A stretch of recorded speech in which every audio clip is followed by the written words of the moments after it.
오늘 저는 제목을 되도록이면 여러분 아시는지 모르겠지만 되도록이면 거의 말씀 그대로의 제목을 좀 제가 쓰려고 하거든요. 오늘 제목을 묵상하면서 기가 막혀 앉으니라는 제목을 정해봤어요.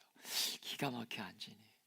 참 우리가 맞이하고 있는 현실이 오늘 이 제목을 쓰고 있는 이 말씀을 기록되고 있는 에스라의 마음을 좀 충분히 묵상하고 좀 이렇게 마음이 좀 오버랩되는 이 밤이 되길 축복합니다.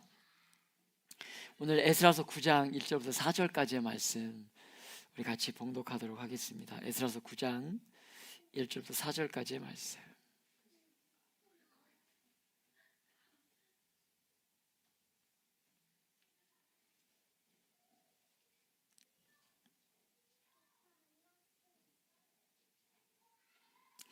주신 말씀 한 절씩 들어가면서 교독하겠습니다. 이 일 후에 방백들이 내게 나와 이르되 이스라엘 백성과 제사장들과 레위 사람들이 이 땅 백성들에게서 떠나지 아니하고 가나안 사람들과 헷 사람들과 브리스 사람들과 여부스 사람들과 암몬 사람들과 모압 사람들과 애굽 사람들과 아모리 사람들의 가증한 일을 행하여 그들이 딸을 맞이하여 아내와 며느리로 삼아 거룩한 자손이 그 지방 사람들과 서로 섞이게 하는데 방백들과 고관들이 이 죄에 더욱 으뜸이 되었다 하는지라.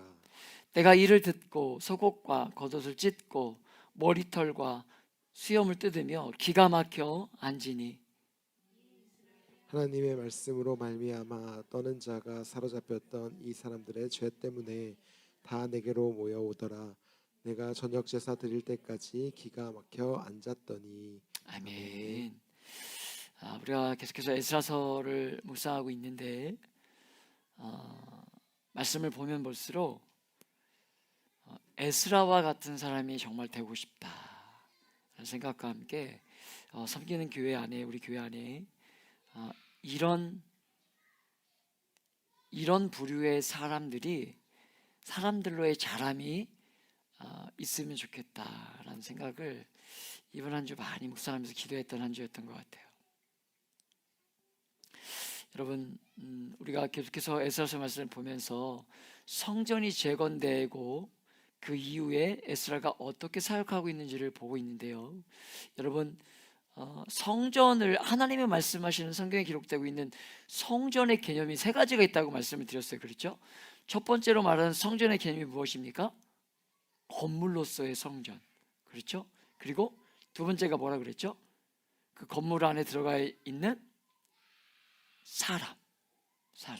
그리고 마지막으로 그 건물과 사람을 지키는 성벽. 이 세 가지의 개념이 에스라가 말하고 있는 성전의 개념이다라는 말씀을 우리가 계속해서 말씀을 나누고 있어요. 여러분, 지어진 예배당 안에 말씀이 통치하는 하나님의 사람들을 길러내는 그 일을 하기 위해서 부름받은 일꾼이 에스라예요. 에스라. 이미 성전은 지어졌고 그 안에 사람들이 모이게 될 텐데 그 사람들을 하나님의 말씀의 통치 안에서 하나님의 신실한 일꾼을 길러내는 것.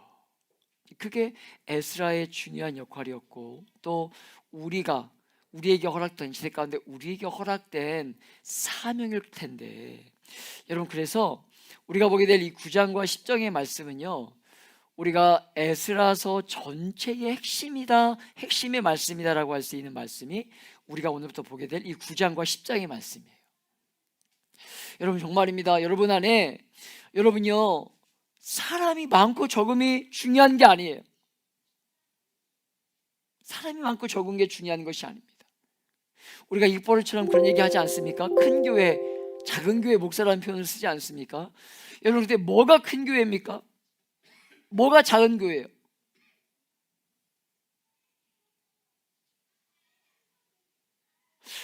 몇 명 정도가 있으면 큰 교회일까요? 제가 지난주인가요?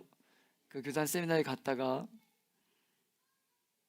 어떤 이제 하루 강의하러 오신 목사님의 저녁에 말씀을 듣는데 성도가 10,000명이에요. 10,000명. 일산에 있는 10,000명. 놀라시도 않나 봐요. 내 교인 아니라고. 10,000명이에요. 그런데 그 10,000명을 하나님이 보내주실 때까지 그 목사님이 어떻게 사역하시는지 스토리가 나오는데 금요일마다 철야해요. 할렐루야! 얼마나 많이 도전받고 왔는지 몰라요. 말씀으로 사람을 양육하기 위해서 얼마나 개척 초기부터 발버둥쳤는지 몰라요.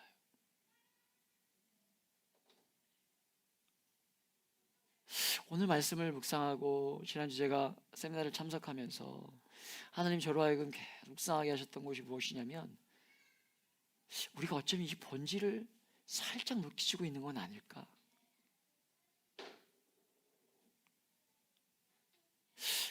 약간 묻혀져 있는 건 아닐까. 이런 생각들을 더 오늘 말씀을 묵상하면서 하게 되더라는 거예요. 여러분, 어떻게 사람이 길러지고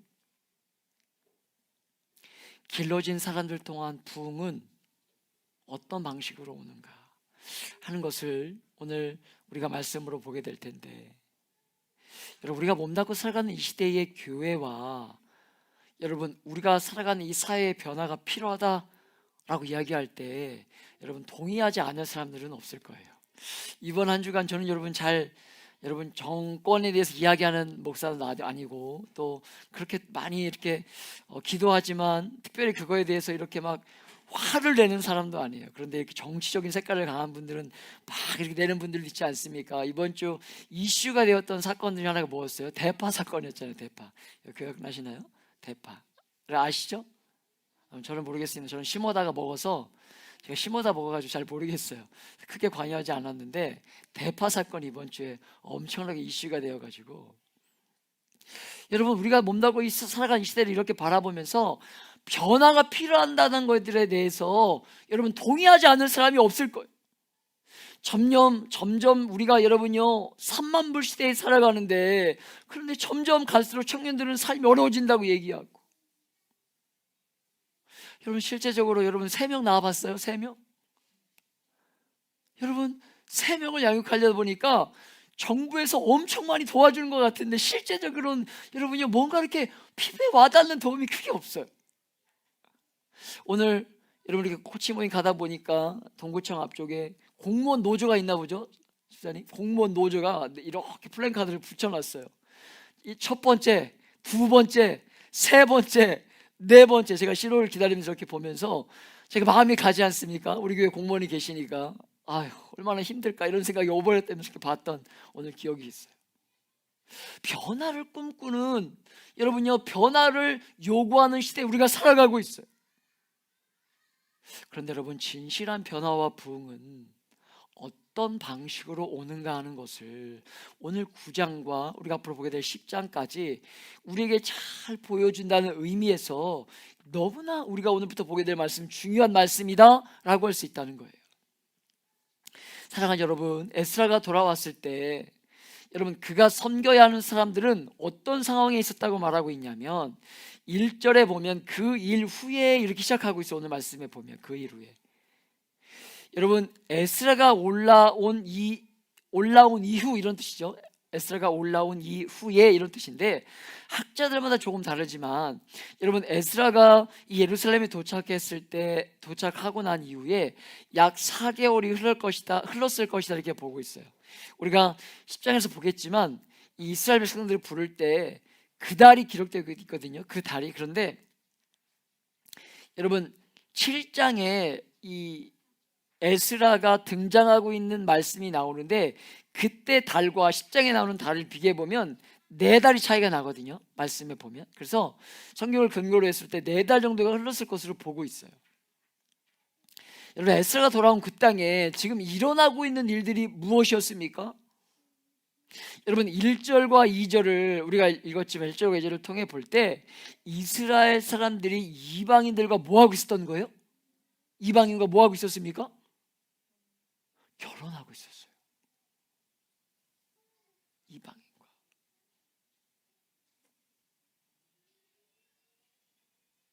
오늘 말씀을 준비하면서 이따 말씀드리겠지만 중요한 부분을 다음 주로 미뤘는데 오늘 안 나오셨네요. 예민한 부분이 있을 수 있어서 늘 말씀을 준비하다가 이런 이렇게 좀 조심스러운 멘트들이 있어요. 그러나 여러분 언젠가도 계속 말씀드리고 있지만 제가 지어내거나 의도한 말이 아니라 성경이 말하는 말씀을 여러분에게 전할 의무가 저에게는 있습니다. 여러분 어떤 타겟을 놓고 말씀을 전하는 게 아니라 성경이 말하는 그대로를 전할 저에게는 의무가 있어요. 여러분요, 이스라엘 사람들이 이방인 사람들과 결혼을 하고 있는데 특별히 누가 그러고 있었냐면 백성들은 말할 것도 없고요, 신앙으로 이 백성들을 섬겨야 할 제사장들과 레위인까지 결혼하고. 우리가 전에 말씀을 나누었지만 여러분요, 에스라가 여러분 인구 조사를 유일히 하지 않았습니까? 그죠? 두 번째 돌아올 때 인구조사를 하잖아요.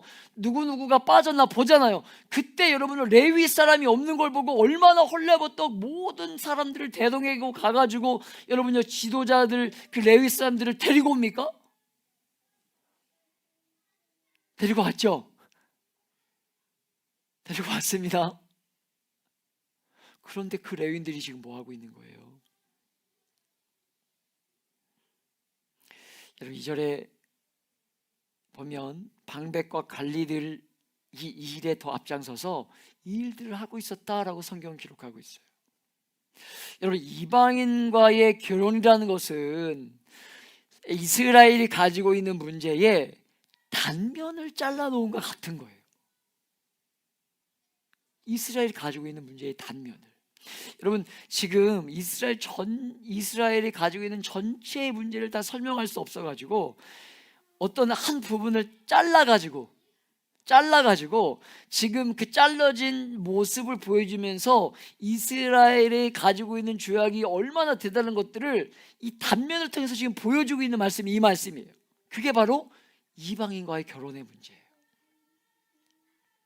여러분 영적인 상태가 어떠했는가 하는 것으로 이스라엘 성전을 재건하고 여러분이 보고 있는 것처럼 약 60년의 세월이 흘러서 여러분 에스라가 다시 올라온 것 아닙니까? 그런데 이스라엘 사람들은요, 남녀노소, 지도자, 종교인 할 것 없이 이방인과 결혼하고 있었다는 거예요.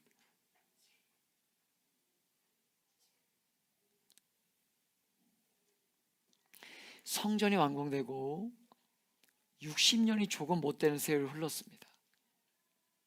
여러분 쉽게 생각해 보면 약 2대에서 3대가 흘렀을 것이다 라고 우리가 유추해 볼 수 있어요. 그렇죠? 60년이면 70년의 포로 생활이 끝나고 여러분 1세대들이 돌아왔을 때에, 예루살렘에 돌아왔을 때에 그들에게는 분명한 방향성이 있었죠.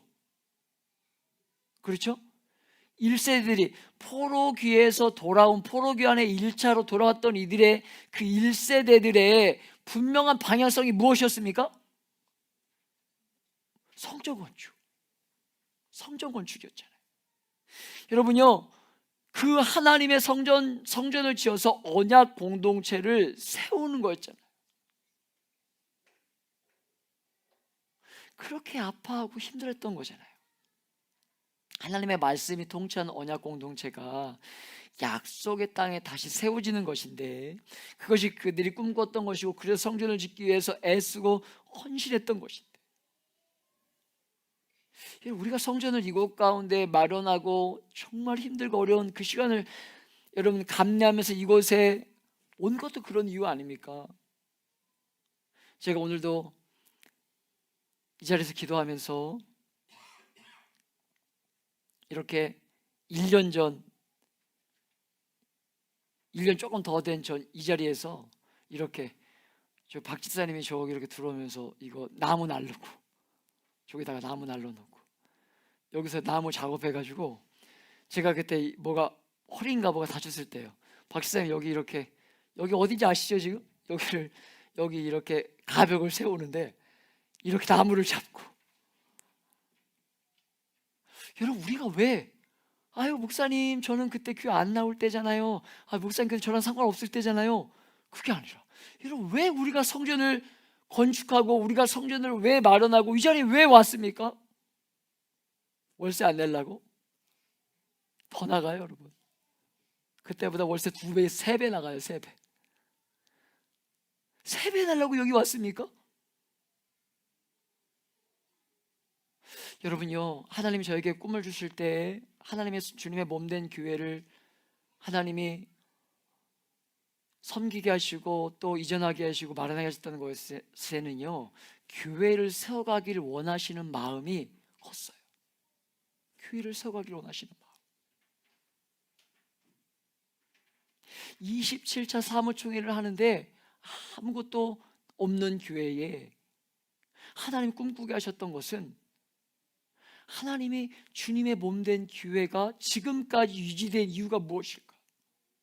그러면서 주님의 몸된 교회를 하나님이 우리 교회 가운데 하나님이 원하시는 마음이 무엇일까? 마련하는 게 끝나고 중요한 게 아니라 이 공동체를 통해서 이 안에서 정말 하나님의 사람들이 길러지길 원하고, 정말 하나님이 이 교회를 통해서 주님의 몸된 교회에 그 주님의 마음들이 선포되고 흘러가길 원하는 그런 공동체를 세우길 원하시는 그 마음. 여러분, 그게 하나님이 교회를 세우시는 이유와 목적 아니겠습니까? 여러분, 이 시대에 얼마나 많은 교회가 있는데요. 여러분, 우리 옆에도 옆 건물에도 교회 있어요. 이 옆 교회도 이 옆에 건물에도 교회 있어요. 앞에도 교회 있고 저 뒤에도 교회 있어요. 우리 뒤에도 교회 있어요.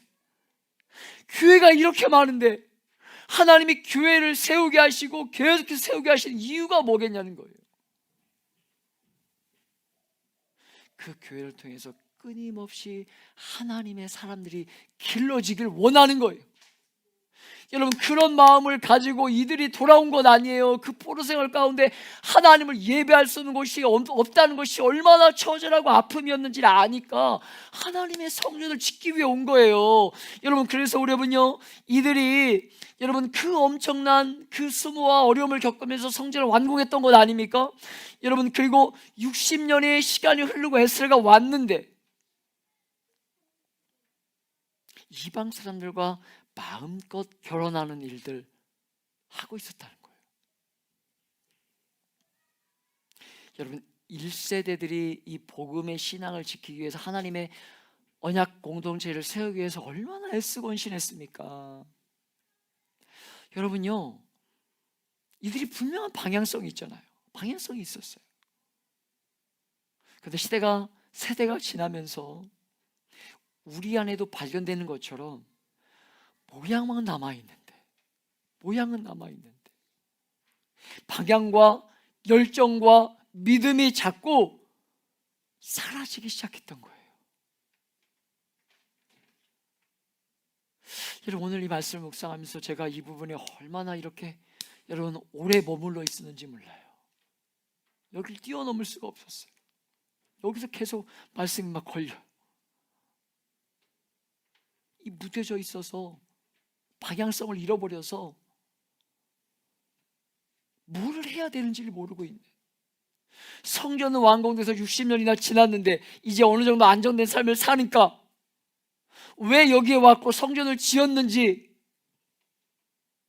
잊어버리는 거예요.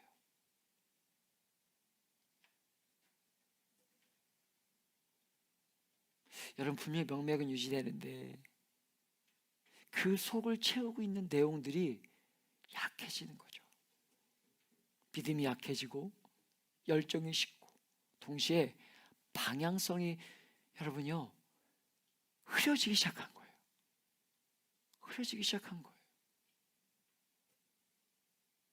어디로 가야 되는지 선명하지 않은 겁니다. 그러다 보니까 많은 것들이 형식적으로 흘러가는 거예요.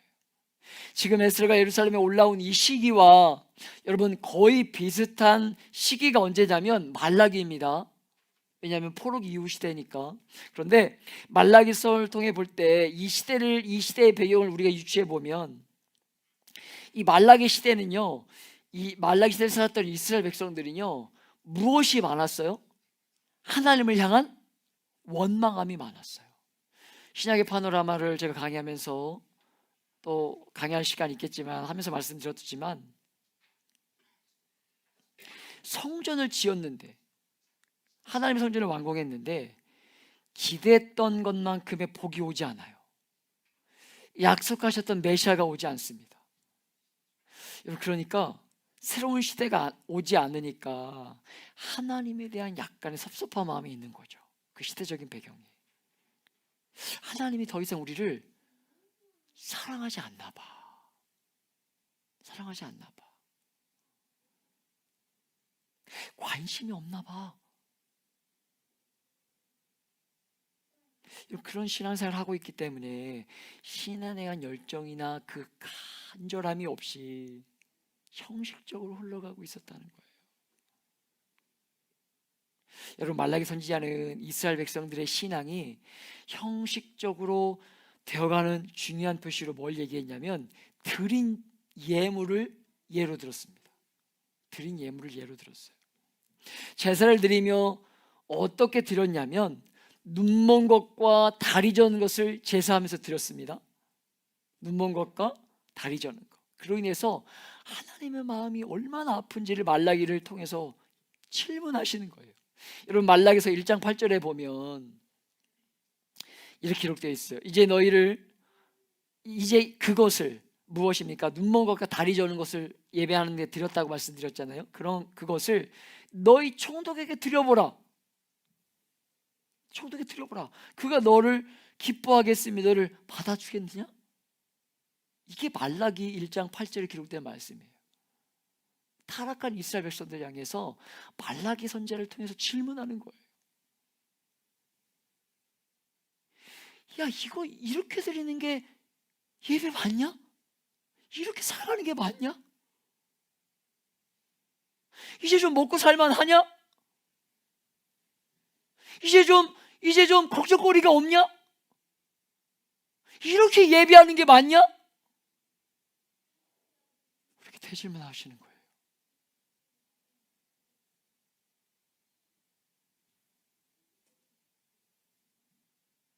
그런 제물을 드릴 정도로 신앙이 형식화되어 가고 있었다는 거예요. 지금 에스라가 돌아왔을 때 이스라엘 백성들의 그 시대적인 배경이, 믿음과 열정과 분명한 방향성이 흐려지고 여러분, 저도 모르게 아직 전 잘 모르겠어요. 제가 어느 날 어떤 분이 휴대폰을 이렇게 보는 사람들이 있더라고요. 이렇게 보면 휴대폰이 보이나? 제가 그렇게 얘기를 했어요. 했더니 원래 이러면 보이는 거래요. 저는 요즘 이렇게 보거든요. 저 당연한 줄 알았어요. 노안이래요. 이게 노안의 시작되고 있는 증거래요. 깜짝 놀랐어요. 내가? 여러분, 우리의 육신은요, 축복합니다. 우리의 육신은요, 축복합니다. 나이가 갈수록 연약해질 수밖에 없어요. 우리 30대 중반쯤에 오셨던 어떤 집사님, 원래 1년에 한 2번밖에 감기가 안 걸렸는데 요즘 한 달에 한 번씩 감기가 걸리는데 오늘 안 나오셨지 않습니까? 그래서 어떤 분이 그러더라고요. 꺾여서 그렇다고. 우리의 육신은 점점 갈수록 연약해지고 약해질 수밖에 없어요. 그러나 오늘 성경 우리에게 다시 한번 주목해 보도록 하는 게 무엇입니까? 분명한 방향성을 잃지 않기를 우리에게 요구하시는 거예요. 여러분요, 분명히 신앙생활을 하고 있는데 우선순위에서 현저하게 빌리고 이들의 여러분요 삶의 중요한 관심은 이 일자리에서 돈을 벌고 먹고 사는 것, 아이를 가르치는 것, 여러분 이런 모든 것들의 삶의 중심이 빼앗겨 있었던 거예요. 여러분, 신앙은 신앙이 가능할 때 드릴 수 있는 제사와 예배 정도로 전략되어 있었다는 거예요. 할 수 있을 때 하는 것들이 신앙이라고 생각하고 있었다는 거예요.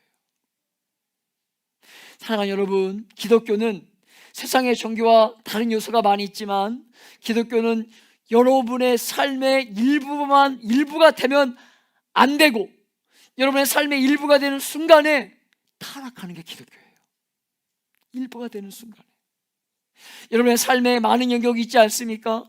여러분, 직장, 가정, 돈을 버는 일터, 자녀를 양육하는 일들, 많은 자리가 있는데 그 많은 자리 중에 여러분요, 교회에 가서 신앙생활하는 것도 한 자리이라면, 내 많은 자리 가운데 교회 가는 것도 한 자리라면, 여러분 그렇게 하나에 들어가 있다면 그것은 기독교가 아니에요.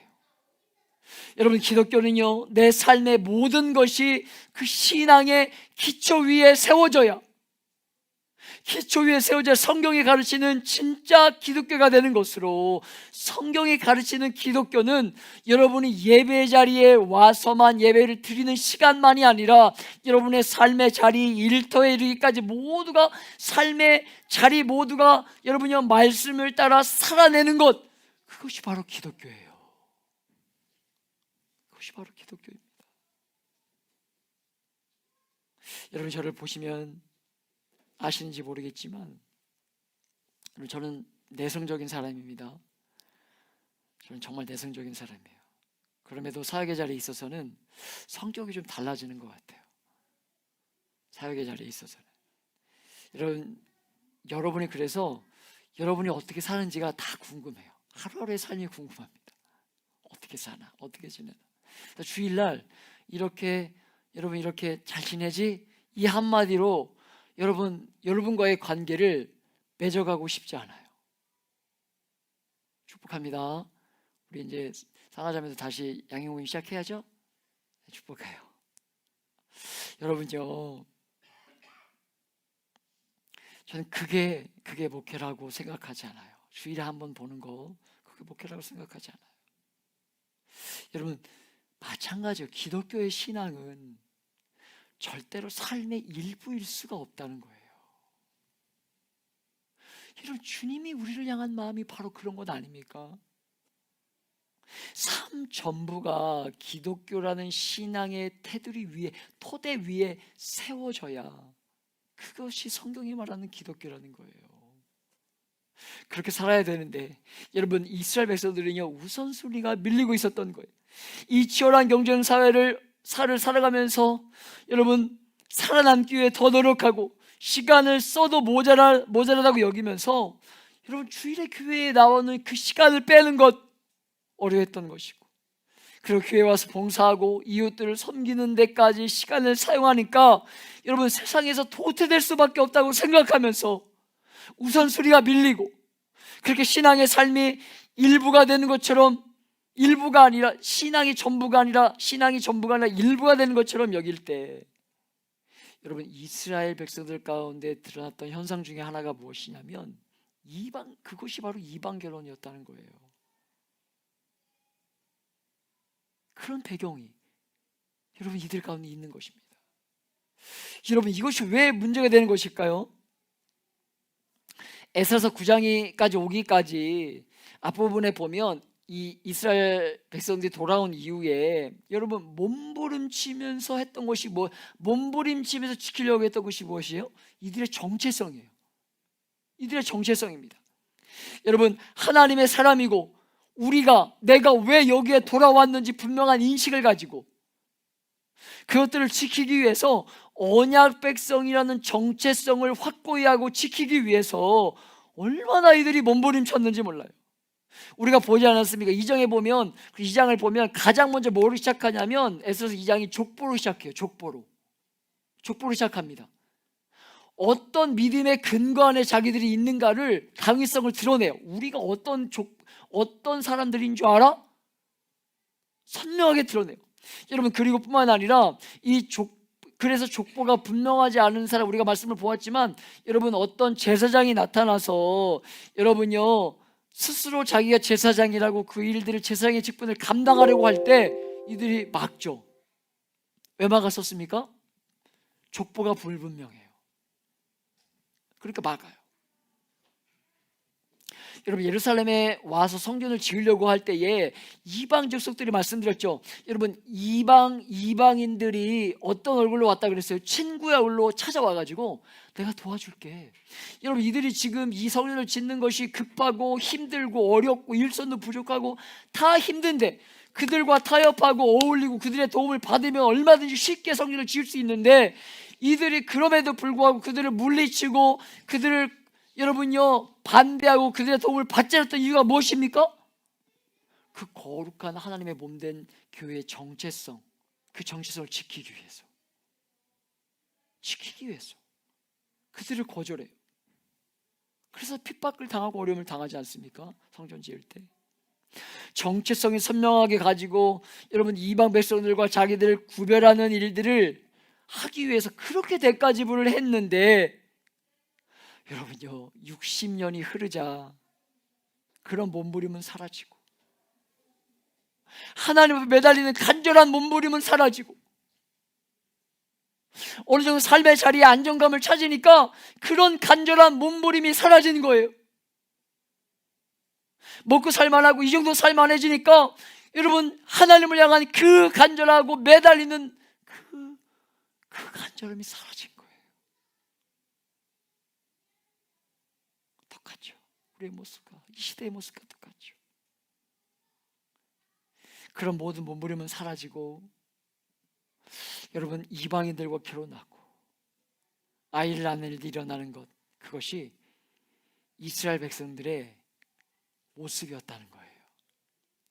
사랑하는 여러분, 이방 결혼이라는 주제를 이렇게 무겁게 다루고 있는 이 본문을 볼 때 우리가 너무 피상적으로 이 말씀을 보면 안 됩니다. 이 주제는요 타민족과의 결혼이나 국제 결혼을 반대하는 게 아닙니다. 여러분 인종에 대한 문제가 아니라는 거예요. 여러분 이 주제는 민족적인 우월의식에 빠져있는 유대인들이 그렇지 않은 이방인들을 향한 배타성이 있는 메시지가 아닙니다. 여러분 출애굽기와 신명기에 대해 또 오늘의 말씀에 이르기까지 기록되어 있는 이 이방인들과의 결혼에 대한 경고는, 이 경고의 핵심이 무엇이냐면 신앙에 대한 거예요. 신앙에 대한 것입니다. 국제 결혼하면 안 된다는 것이 아니라 신앙의 핵심이고, 이 신앙의 순수함과 영적인 순결함을 지키기 위해서 분별하고 민감하게 다뤄야 되는 주제를 오늘 성경은 말하고 싶어 하는 거예요. 사랑하는 여러분, 구약의 제일 대표적인 인물이었던 모세의 부인이 누구예요? 누구죠, 집사님? 십보라. 이방 여인이에요. 여러분요, 요셉의 애굽의 제사장의 딸인 아스낫과 결혼합니다. 이방 여인이에요. 여러분 포로기 이후인 에스라와 느헤미야가 끝나면 그 다음에 나오는 인물이 누굽니까? 유일하게 지난번에 말씀드렸는데 룻과 같이 성경에 등장하는 유일한 여인이 있죠? 에스더가 누구랑 결혼해요? 아하수에로. 이방 남자와 결혼해요. 이방 남자와. 그러니까 이방 사람과 결혼하는 것이 핵심이 아니라, 물론 여러분 에스더는 모르겠습니다. 그 성경에 등장하는 세 분의 인물들이 그럼 그분들은 예수님 믿은 거예요? 뭐 이렇게 질문을 하면 제가 그럼요라고 자신있게 대답드릴 자신은 없어요. 그러나 성경에 근거하고 있는 우리가 여러 가지 말씀들 유추해 볼 때 이제 그렇다는 거예요. 중요한 건 무엇입니까? 여러분 이방 사람과 결혼하는 것이 핵심이, 결혼하지 않는 게 핵심이 아니라 신앙이 중심이라는 거. 신앙. 우리가 이것들을 잘 눈여겨볼 수 있어야 되는 것으로, 그러면 그런 면에서 오늘 말씀이 다루고 있는 것은 이방 결혼을 금지하는 게 아니라, 성경이 가르치는 하나님은 사람을 외모로 취하시는 분이 아니기 때문에, 여러분 성경이 금하는 것은요 가나안 땅 이 백성들과 결혼을 금지하는 것이 아니라, 그렇죠, 가나안 땅 주민들과의 이 결혼을 금지했던 것인데, 이것이 왜 문제가, 그들과 결혼하는 것이 왜 문제가 되었냐면, 다음 주에 알려드릴게요. 이게 왜 중요하게 문제가 되는지 다음 주에 알려드릴게요. 사랑하는 여러분, 오늘 너무 시간이 지나서 그래요. 오늘 말씀을 잘 기억하면서 우리가 기억해야 될 것은, 내 신앙은 안전한가? 내 신앙은 안전한가? 건강하게 잘 지켜내고 있는가?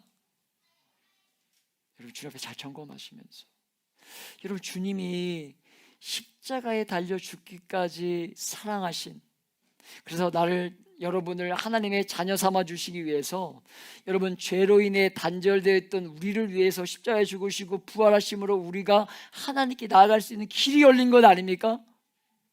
믿으십니까? 여러분 그 정체성이 그 받은 은혜에 대한 정체성이 흔들린다면 우리도 얼마든지 여러분 오늘 60년이 지난 이후에 이들의 나태해져 있던 방향성을 잃었던 이스라엘 백성들과 같은 똑같은 모습들을 우리도 얼마든지 할 수 있지 않겠냐는 거예요. 하나님 오늘 밤에 기도할 때에 이 사순절의 마지막 끝자락을 붙들고 있는 이 밤에 고난주간에 이 마지막 밤을 보내고 있는 이 밤에 그 사랑을 다시 한번 기억하시면서 주님 내가 주님의 그 사랑에 하나님이 부르신 은혜에 무뎌지지 않는 내 삶이 되길 원합니다. 더 간절하게 매달리는 내 신앙을 갖기를 원합니다. 그것이 나만을 위한 신앙이 아니라 왜 주님이 주님의 교회를 세우고 나를 하나님의 자녀 삼아주시고 이 땅 가운데 보내신 그 분명한 사명을 하나님 놓치지 않게 하여 주옵소서. 여러분 다시 한번 기도하시면 그 사명을 확인하시는, 발견하시고 만나시는 이 밤이 되시길 예수님의 이름으로 축복하며 기도합니다. 우리 같이 한번